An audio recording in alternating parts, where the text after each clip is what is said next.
everyone, it's Eric here from my 525XL. It is November 2nd, just giving you an update on the tank and my use for with All-For-Reef. I'm still using the DIY solution. I'm going to finish that up before I go back onto the powdered container that I got that you just mix with the RODI water.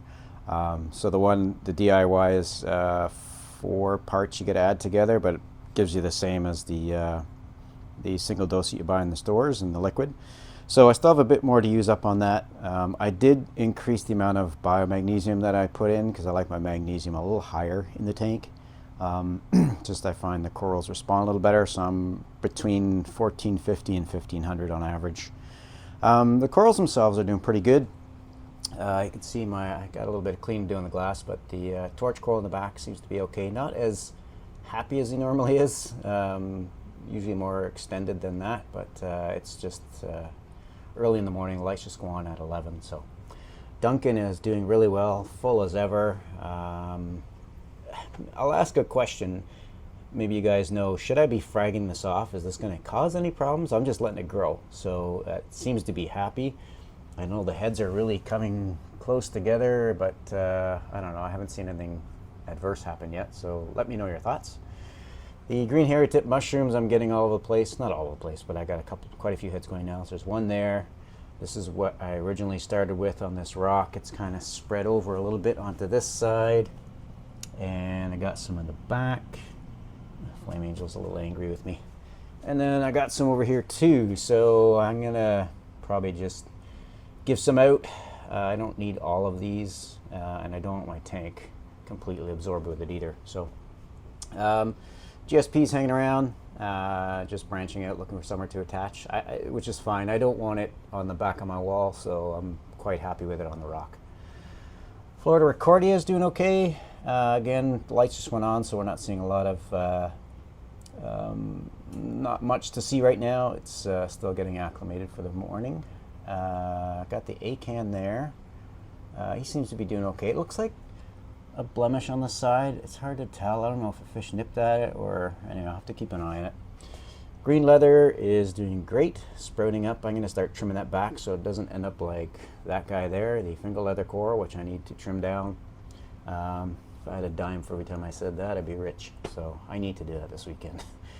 Got a couple of acros at the top, and one on the right is the pistachio Acropora. I can't remember. The one on the left was a freebie, and I don't know. It didn't come with any label on it. So I'm just starting to see some growth in terms of branches at the very tip of the one I got for free. You can see, and on the bottom of the base, we're starting to get some growth there.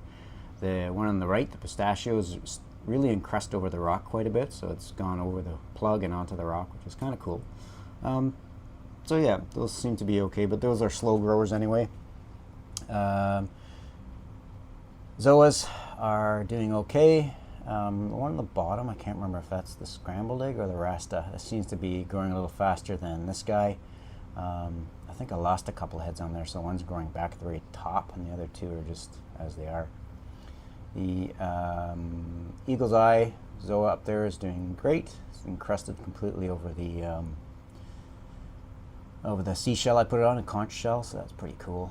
And then of course the big infamous leather coral.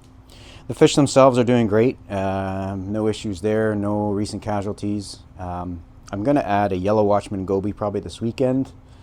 I'm going to get it for my birthday, I guess, a little present. So I'm going to add that in, and I've always wanted to get one of those guys, so I just don't know if it's going to have a problem with the banded goby there or not, but we'll see. We'll check it out.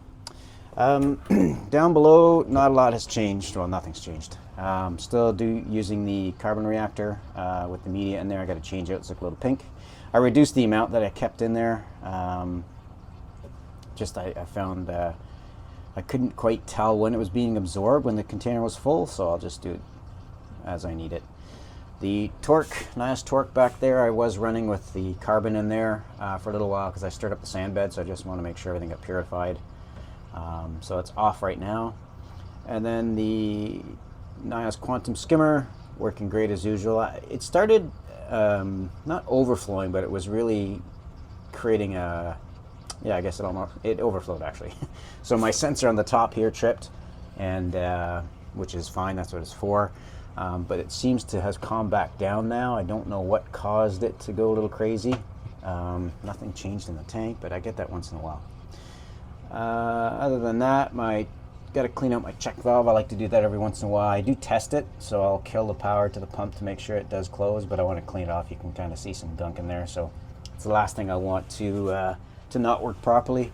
As you can see, the outlet on the return is quite a bit below the water line, so I don't know if that would overflow where it is right now if that valve failed. I don't want to find out, so I'll just keep checking it. Other than that, I'm still doing water changes, automatic water changes, 2 gallons a day, so that's working fine. Hooked up to a new Neptune dose that I'm using for that, and yeah, just dosing the All-For-Reef. I'll put my parameters on All-For-Reef here, for my tank using All-For-Reef. So everything's very stable. I don't see a lot of swing other than pH. I get the nightly and daily swings, but magnesium is pretty stable, alk is stable, calcium is stable, so really happy with All-For-Reef. So can't say enough about that product, for me anyway, right? It's just my opinion. Convenient as ever to just dose one additive. It's really hands off, so one less thing to worry about, I guess. So anyway, that's it for me for today. I hope you guys are doing well. Questions or comments, leave them down below. Let me know your thoughts on the Duncan. Just don't know whether I should frag that off, and if I do need to frag it off, I have no idea how, because I don't have a saw. But anyway, let me know your thoughts.